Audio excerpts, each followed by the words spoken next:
Hello guys, मैं आनंद वर्मा आप सभी का स्वागत करता हूं और इस सेशन के माध्यम से दोस्तों आज हम जानने वाले हैं क्लास 10 एक्सरसाइज 12.3 का क्वेश्चन नंबर दोस्तों 5 के बारे में। जो दोस्तों यहां पे आप देख पा रहे हैं, इस क्वेश्चन में कहा गया है कि छायांकित भाग का क्षेत्रफल ज्ञात कीजिए, जहां पे दोस्तों 4 सेंटीमीटर भुजा वाला एक वर्ग है। तो आप यहाँ पे देखेंगे ये हमारा वर्ग हो गया, तो इसका सभी भुजा क्या होगा, बराबर हो जाने वाला है। और साथ ही साथ बोला गया है दोस्तों इस वर्ग के बीच में एक 2 सेंटीमीटर व्यास वाला एक वृत्त यहाँ पे स्थगित है दोस्तों, मतलब स्थापित है। और साथ ही साथ बोला गया है कि इस वर्ग के चारों कोने पर 1 सेंटीमीटर त्रिज्या वाला ये चतुर्थांश बना हुआ है। तो इसमें से दोस्तों छायांकित भाग का क्षेत्रफल हमको पूछ रहा है, तो हम करेंगे क्या। तो आप यहाँ पे देख पाएंगे दोस्तों, इस क्वेश्चन को यदि आप आसान तरीके से समझना चाहेंगे ना, तो इसका सॉल्यूशन बहुत ही आसान तरीके से आपके पास आ जाने वाला है। कैसे आएगा, थोड़ा सा आप यहाँ पे गौर करेंगे दोस्तों। इसमें बोला क्या है, तो इसमें बोला है दोस्तों ये जो वृत्त है अंदर वाला आप देख पा रहे हैं, इसका पूरा बोला है दोस्तों व्यास हमारा कितना है, तो 2 सेंटीमीटर व्यास है। और यदि इसका रेडियस हम निकालना चाहेंगे तो क्या हो जाएगा, आप ही बताइए। पूरा व्यास 2 है तो ये रेडियस इसका 1 सेंटीमीटर होगा कि नहीं, तो बिल्कुल, क्योंकि व्यास का आधा ही हमारा रेडियस होता है। दूसरा आप यहां पे देखेंगे दोस्तों, ये हमारा जो चतुर्थांश बना हुआ है, चतुर्थांश किसको कहते हैं, चतुर्थ मतलब होता है 4 और अंश मतलब क्या होता है दोस्तों, अंश मतलब होता है उसका भाग, तो इसी को कहते हैं चतुर्थांश। और यहाँ पे आप देखेंगे चतुर्थ, ये है क्या, चतुर्थ मतलब क्या हो गया 4, और ये है अंश, तो यहाँ पे आप देखेंगे अंश मतलब हो गया भाग। तो 4 भागों में जो बट जाता है दोस्तों उसी को हम कहते हैं चतुर्थांश। तो आप यहाँ पे देखिए चारों कोना पर ये हमारा बना हुआ है, और इसको यदि हम अलग करके बनाना चाहेंगे दोस्तों, तो आप यहाँ पे समझ पाएंगे कि ये आप देख पाइए दोस्तों, चारों कोना के यदि हम चारों भाग को यहाँ पे मिला दें तो आप देख पाएंगे कि ये वाला जो है, ये वाला जो भाग है दोस्तों इस कोना का है, ठीक है। और ये वाला भाग क्या है, इसको हम सबको अलग अलग करके सबको एक साथ जोड़ देंगे तो ये हमारा चतुर्थांश बनेगा कि नहीं। और यहाँ पे आप देखेंगे कि सभी का जो है ये रेडियस ये कितना है, तो 1 सेंटीमीटर का है, ये भी 1 सेंटीमीटर है, ये भी 1 सेंटीमीटर है और ये भी 1 सेंटीमीटर है। तो इस प्रकार से आप इस वृत्त को देख पाएंगे दोस्तों, तो इसका जो व्यास होगा वो 2 सेंटीमीटर होगा कि नहीं होगा।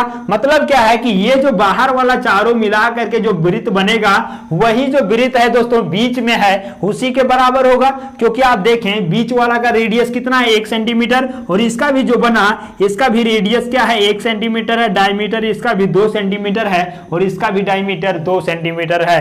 तो यहां से हम आसान भाषा में ये कहेंगे दोस्तों कि ये जो हमारा ABCD वर्ग है उसमें से यदि हम 2 वृत्त का क्षेत्रफल को घटा देंगे तो वही हमारा क्या बचेगा, शेडो एरिया बचेगा कि नहीं। कैसे 2 आप वृत्त कर दिए, तो यहाँ पे आप तो एक तो सीधा सा देख रहे हैं जो बीच में है, और दोस्तों दूसरा क्या है, ये चारों कोना पर जो 4 चतुर्थांश है इसको यदि ऐड करेंगे तो हम बोले कि इसी वृत्त के समान यहाँ पे एक और वृत्त बन जाएगा चारों को मिला देने के बाद। तो इस प्रकार से क्या हो गया, ये वृत्त के ही अंदर है ना, तो वृत्त के अंदर हमारा 2 यहाँ दोस्तों वर्ग के अंदर ही है ना, तो वर्ग के अंदर यहाँ पे क्या हो गया, 2 वृत्त बन गया। तो यहां से हम क्या करेंगे, पूरे ये वर्ग को हम ले लेंगे ABCD को जो 4 सेंटीमीटर भुजा वाला है, और इसी में दोस्तों ये हम क्या करते हैं 2 वृत्त का क्षेत्रफल को हम घटा देते हैं। तो देखिए कैसे हम इसको लिखने वाले हैं आसान तरीके से, ये चीज आप यहाँ पे देख पाएंगे। देखिए दोस्तों सबका रेडियस जो हो गया हमारा क्या हो गया, R जो हो गया वो 1 सेंटीमीटर हो गया कि नहीं।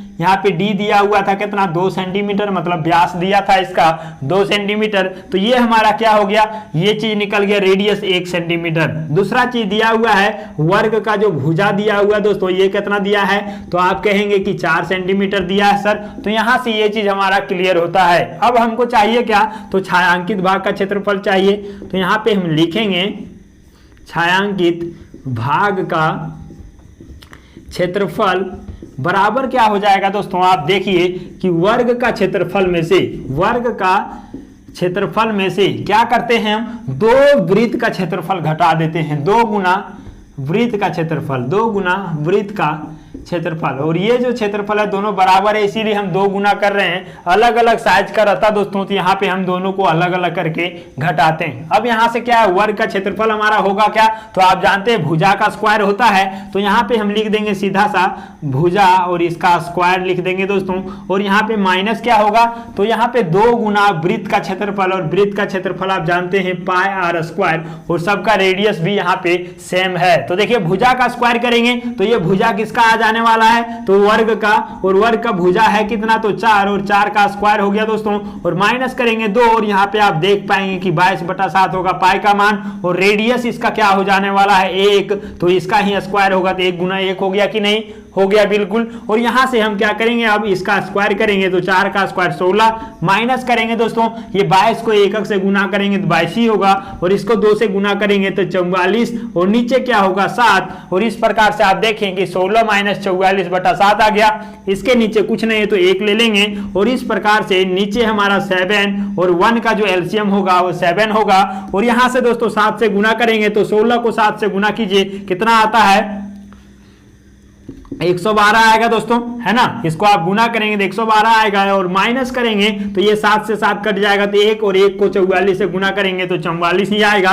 और इस प्रकार से आप देखें कि 112 में से 44 घटने वाला है, और इसको यदि हम घटाते हैं तो क्या आएगा दोस्तों, देखिए यहाँ पे 12 में 4 गया तो बचेगा 8, और यहाँ पे बचा 10, और 10 में 4 जाएगा तो 6, और इस प्रकार से आप देखें 68, और नीचे क्या बचेगा हमारा 7 बच जाने वाला है। और दोस्तों इसको यदि आप काटना चाहेंगे तो ये कटेगा नहीं, तो इस प्रकार से हम कह सकते हैं कि इतना ही हम क्या करते हैं सेंटीमीटर स्क्वायर रहने देते हैं, और ये हमारा इस प्रकार से आंसर आ जाने वाला है। क्यों, क्योंकि ये हमने क्या किया दोस्तों, पूरे वर्ग में से 2 वृत्त के क्षेत्रफल को घटा दिया है, और वही हमारा क्या था, पूरे वर्ग में 2 वृत्त का क्षेत्रफल घटा देते हैं, उसके बाद जो बचता है वही हमारा शेडो एरिया है, छायांकित भाग है। तो इस प्रकार से आप देखें कि 68/7 इसका जो है सही उत्तर है। तो आप इसका स्क्रीनशॉट लेना चाहेंगे तो जल्दी से ले लीजिए। तो दोस्तों हम यहाँ पे देख लिए हैं एक्सरसाइज 12.3 का क्वेश्चन नंबर 5 का भी बहुत ही बेहतरीन तरीके से आसान मेथड में, आसान भाषा में दोस्तों, आसान तरीके से इसका भी सॉल्यूशन। तो ये वीडियो आपको कैसा लगा, और ये क्वेश्चन आप समझे या नहीं, और यहाँ दोस्तों कहाँ पे आपको दिक्कत हुआ कमेंट में जरूर बता दीजिएगा। अगले वीडियो में इसका भी सॉल्यूशन हम आपके ही साथ यहाँ पे करने वाले हैं। तो दोस्तों हम आपसे लेते हैं विदा, लेकिन उससे पहले कहना चाहेंगे कि यदि आप वीडियो को लाइक नहीं किए हैं, चैनल को सब्सक्राइब नहीं किए हैं तो जल्दी से कर दीजिए, क्योंकि आपको यहाँ पे मिलने वाला है कंप्लीट एनसीईआरटी सॉल्यूशन। तो हम आपसे लेते हैं विदा, तब तक के लिए बाय बाय।